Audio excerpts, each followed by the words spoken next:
The most painful part was knowing he had always protected his voice. He never smoked. He avoided drugs.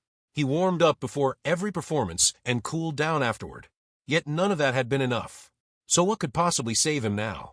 Doctors performed an advanced procedure called medialization, placing 2 small Gore-Tex implants inside his neck to help reposition the weakened vocal cord. Jon compared it to giving his vocal cords a facelift. The operation succeeded, but surgery was only the beginning. The real challenge came afterward. He spent nearly 3 years relearning how to use his own voice. Even 19 months later, he still couldn't promise fans a tour. The band had new music ready, but no one knew whether their frontman would ever perform full concerts again.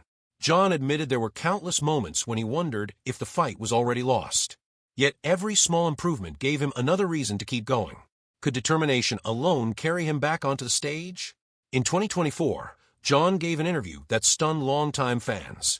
He said if he couldn't sing at the level he expected from himself, he would simply stop. He compared it to a quarterback throwing his final pass. Then came the line that captured everything he feared. He said he never wanted to become the Fat Elvis, a performer continuing long after his best years had passed. While Jon fought through endless therapy sessions, something remarkable happened around him. Every member of Bon Jovi stayed. Nobody abandoned the band. Nobody rushed toward solo careers. Tico Torres, David Bryan, Phil X, Hugh McDonald, John Shanks, and Everett Bradley remained committed, rehearsing together even without any guarantee that another tour would happen. That loyalty became just as important as the medical treatment itself. Jon later spoke about how deeply those sacrifices affected him. Every rehearsal reminded him he wasn't fighting alone. Even Richie Sambora, who hadn't played with the band since leaving in 2013, publicly said he would gladly return if Jon fully recovered. After more than a decade apart, the possibility of reunion suddenly existed again. It showed just how much everyone understood what was truly at stake. Then, in October 2025, Jon finally shared the news fans had been waiting years to hear. The Forever Tour was officially announced. 9 sold-out nights at Madison Square Garden would mark Bon Jovi's return.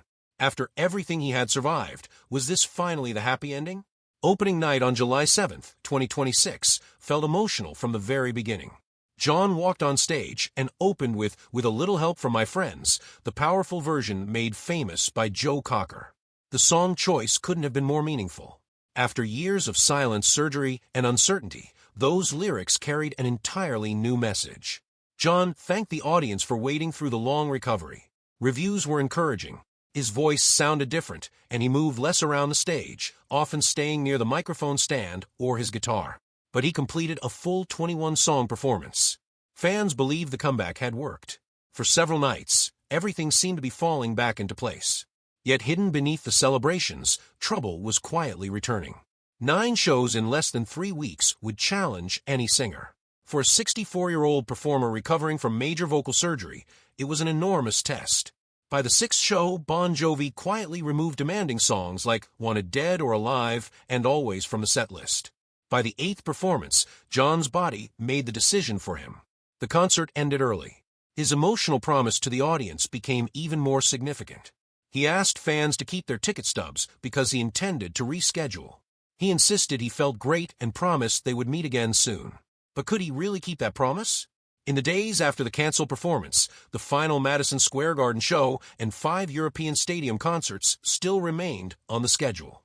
Thousands of fans had already booked flights, hotels, and vacations around those events. The financial stakes were enormous. But Jon had already made one thing perfectly clear years earlier.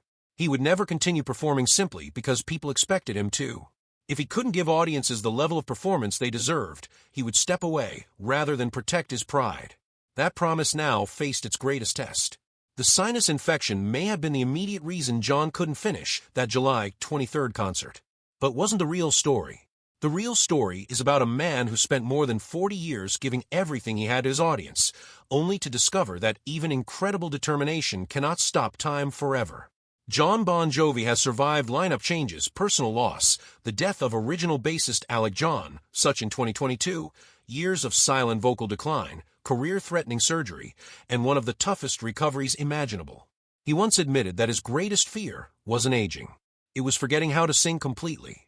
Whether the Forever Tour truly lives up to its name or becomes the final chapter in one of rock's greatest careers depends on one thing alone: How much more can Jon Bon Jovi's voice endure? Right now, only one person knows that answer. It's the same man who stood before 20,000 silent fans at Madison Square Garden, placed a hand on his chest, and chose honesty over pretending everything was fine. And whatever happens next, that moment may become one of the most unforgettable chapters in Bon Jovi's remarkable legacy.